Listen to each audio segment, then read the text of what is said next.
Hello বন্ধুরা, তো দেখেন দুটো কালো পায়রা উড়িয়েছিলাম, তার মধ্যে একটা বাচ্চা পায়রা 1 ঘন্টা 1.5 ঘন্টা উড়ে নেমে যেত। তো আমি বলেছিলাম পায়রাটাকে 7 ঘন্টা 8 ঘন্টা উড়িয়ে দেখাবো। তো আজকে 12টা 10-এর দিক পায়রাগুলো ছেড়েছিলাম, আর এখন বাজে 4:30। এখনও দুটো পায়রা উড়ছে। তো একটা পায়রা আগে থেকেই 6 ঘন্টা 7 ঘন্টা উঠতো, আর এই যে কালো বাচ্চাটা 1.5 ঘন্টা 8 ঘন্টা 15 মানে 1.5 ঘন্টা এরকম উড়ে নেমে যেত। তো আজকে পায়রাটা দম খুলে গেছে, তো এর পরের বার যখন উড়াবো আরও বেশি উড়বে। তো পায়রাটা উড়ে নামুক, তো পায়রার অবস্থা দেখবেন। আর এই পায়রার মধ্যে প্রচুর দম আছে, মানে আমি বলছিলাম যে একটা প্রচুর টেম্পার বিট মানে টেম্পার লাইনের পায়রা তৈরি হয়ে গেছে। তো এইটা হলো মুন্ডু সাদা আমার নর, এই মুন্ডু সাদা মাদি, আর আমার আবলুক নর, এই দুটোর বাচ্চা। এই যে এই কালোটা যেটা নামবে এখন, তারপর আপনার দেখাবো।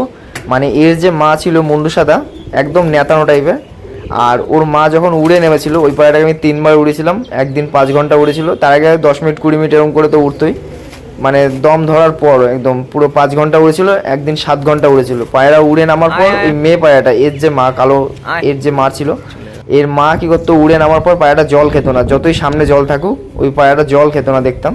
তো আমি ওই পায়রাটা ডানা কেটে রেখে দিয়েছিলাম। তো এর মাকে তো আমি অনেকবারই দেখিয়েছি, একদম নেতানো টাইপের পায়রা। তো এই বাচ্চাগুলো মানে এদের থেকে যে কটা বাচ্চা হয় দুর্দান্ত ওড়ানো হয়, আর পায়রা উড়ে নামার পর মুখ খুলতে চায় না, মানে এতটাই মজবুত পায়রা হয়ে গেছে, মানে ভালো ওড়ে, একদম এক কথায় ভালো ওড়ে এই বাচ্চা। তো আবার দুটো বাচ্চা হয়েছে, একটা সাদা, একটা সাদা হয়েছে মানে যে মাদিটা উড়াই, আর একটা কালো হয়েছে এইটার মতো। তো পায়রাগুলো আমি পরে দেখাবো। আর এই পায়রাটা উড়ে নামুক, তারপরে দেখাচ্ছি। প্রায় 4.5 ঘন্টার মতো উড়ে এসছে, 4.5 ঘন্টা একটু বেশি হবে। তো এটা ওর দম খুলে যাওয়ার পরের ওড়ান এটা, মানে আজকে ওর দমটা খুলেছে। তো অনেক দাদা কমেন্ট করে যে আমার পায়রা 14 ঘন্টা ওড়ে, 13 ঘন্টা ওড়ে। আবার একটা দাদা কমেন্ট করে যে নর্মালে পায়রা 12 ঘন্টা ওড়ে। তো আমার পায়রা নর্মালে 12 ঘন্টা ওড়ে না, 7 ঘন্টা 8 ঘন্টা 6 ঘন্টা আর 9 ঘন্টাও মাঝে মধ্যে উড়ে যায়, কিন্তু সব সময় উড়ে না। যেদিন মুড ভালো থাকে সেদিন উড়ে যায়, আর যেদিন পায়রা ভালো থাকে সেদিনই ওড়ে। পায়রার মধ্যে একটু সমস্যা থাকলে, পায়রার বডি গরম রয়েছে তো আমি সেটা বুঝলাম না, সেই সময় পায়রা উঠতে চায় না। মানে কেউ বলতে পারবে না যে আজকে আমার পায়রা বেশি উড়ে নামবে, আজকে আমার পায়রা কম উড়ে নামবে। তো সেটা পায়রার উপর আর পায়রার মালিকের উপর নির্ভর করে, পায়রা সে কীভাবে ট্রিটমেন্ট করছে। যে ওড়ায় সেও জানে আমার মধ্যে একটু ভুল হয়ে গেলে পায়রাও কিন্তু আজকে তাড়াতাড়ি নেমে যাবে। এবার অনেক ওয়েদারের সময় আছে, যখন দেখবেন প্রচণ্ড হাওয়া থাকে তখন পায়রা তাড়াতাড়ি নেমে যায়। তারপরে দেখবেন যখন পায়রা মানে অনেক টাইপের মানে লু টাইপের ওয়েদার থাকে, একদম গরম টাইপের ওয়েদার থাকে, ভাবসা গরম টাইপের, হাওয়া ঠাওয়া কিছু চলে না, তখনও কিন্তু পায়রা তাড়াতাড়ি নেমে যায়। আর যখন দেখবেন বৃষ্টি হওয়ার পর একটা ঠান্ডা ওয়েদার থাকে, তখন কিন্তু পায়রা প্রচুর ওড়ে। মানে যে পায়রা 5 ঘন্টা ওড়ে সে পায়রা 8 ঘন্টা অবধি উড়ে নামে। তো অনেক টাইম মানে অনেক টাইম আছে পায়রা ভালো ওড়ে, অনেক টাইম আছে পায়রা খারাপ ওড়ে। আর যখন দেখবেন হালকা ওয়েদার, একদম হালকা ওয়েদার, উপর থেকে অল্প হাওয়া চলে, তখন খুব ভালো ওড়ে। আর যখন প্রচণ্ড স্পিডে হাওয়া চলে উপরে, তখন দেখবেন পায়রা কম ওড়ে। পায়রা আকাশে উঠতে অনেক কষ্ট হয়। তো এই দেখেন একটা পায়রা নামলো, এই যে এটা হলো, এটা 6 ঘন্টা 7 ঘন্টা অবধি উড়ে ফেলেছে। এটা আমার ওই যে সেই যেটা নজর ভালো দেখিয়েছিলাম একটা পায়রা, সেই পায়রাটা এটা। এরকম বাচ্চা দুটো হয়েছিল, আরও দুটো হয়েছে, ওই দুটো রেখে দেবো, আগের দুটো আমি দিয়ে দিয়েছি একটা আগে, তো সে নিয়ে উড়াবে। আর এইটা হলো কালোটা। তো এই পায়রাটা নামুক, তারপর আপনাদের দেখাচ্ছি।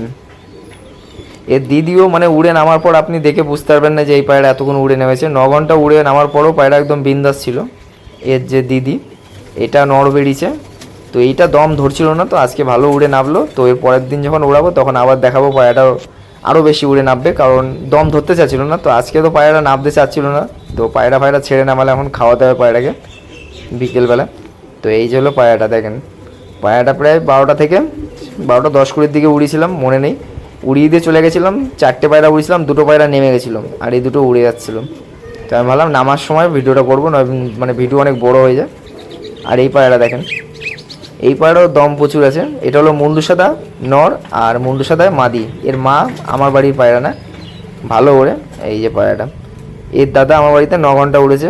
আর একটা আছে কালাঙ্কা পায়রা, ওটাও আমার বাড়িতে 9 ঘন্টা উড়েছে। এবার সবসময় উড়েছে, এবার সবাই ভাববে একদিনই উড়েছিল, আর বাদ বাকি দিন 6 ঘন্টা 7 ঘন্টা 8 ঘন্টা 4 ঘন্টা 5 ঘন্টা, মানে যেরকম টাইমে উড়াই। সকালবেলা উড়ালে 12টার সময় নামে, মাঝে মধ্যে তাড়াতাড়ি নেমে যায়, মানে বেশিরভাগ সময় 12টার পরই নামে 6টায় উড়ালে।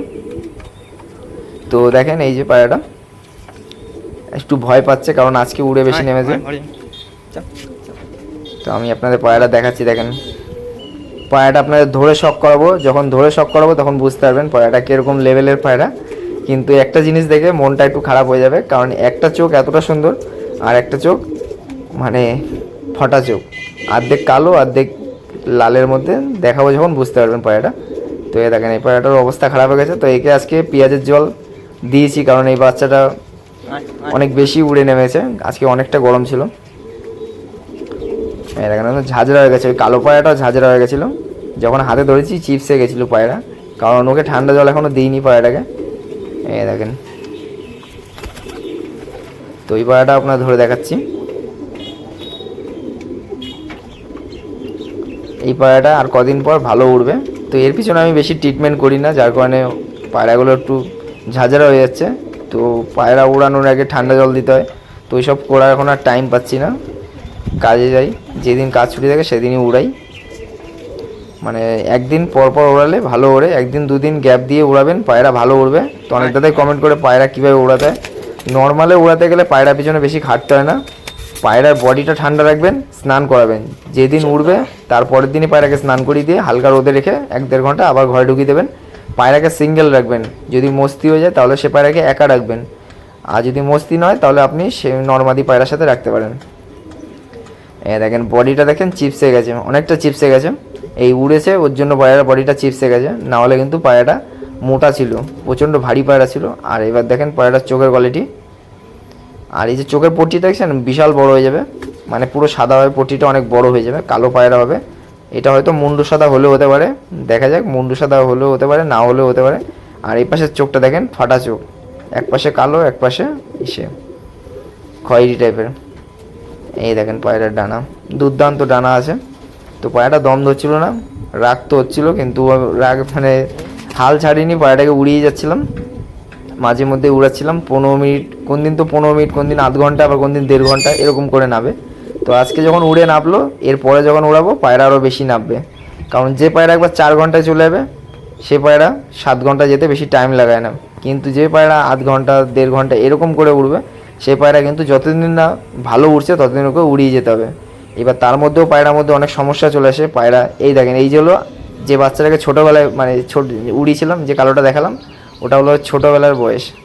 তো একটা ভিডিও করে গেছিলাম এই বাচ্চাটা ছোটোবেলায় এরকম ছিল পায়রাটা, দেখেন পুরো হাঁস পাখির মতো, প্রচুর টেম্পার মালের, এখনও প্রচুর টেম্পার, উড়ে নেমেছে তাই ওরকম, না হলে মানে ছটফট করে প্রচণ্ড। এটা হলো ব্রেকআপ জেনারেশন, যে একটা নড়ের সাথে 3টে মাদি জোড়া দিই, সেই জেনারেশনের পায়রা এটা। তো এই পায়রাটা দেখেন, ছোটোবেলায় আমি একটা ডানা ভিডিও করেছিলাম। এই দেখেন বাচ্চা পায়রা ছোটোবেলায় দেখলে বোঝা যায় যে কেমন হবে না হবে, কারণ বাচ্চা পায়রা দেখবেন ছোটোবেলায় যদি ভালো হয় সেই পায়রার পালকগুলো অনেক বড় বড় হয়, বগলে পালকটা বড় হয়, আর পাটা বড় হয়, পায়রার পায়ের যে নখগুলো ওগুলো অনেকটা বড় বড় হয়, অনেক কিছু দেখতে হয় পায়রার, বাচ্চা পায়রাও মানে দেখে বোঝা যায়। এবার আপনার পায়রা আপনার লাইন, ভালো পায়রার বাচ্চা ভালো পায়রাই হয়, আর খারাপ পায়রার বাচ্চা খারাপ পায়রাই হয়, কিন্তু ওর মধ্যে কোয়ালিটি আসে, কিন্তু সেটা দেখে অনেকে বুঝতে পারে না।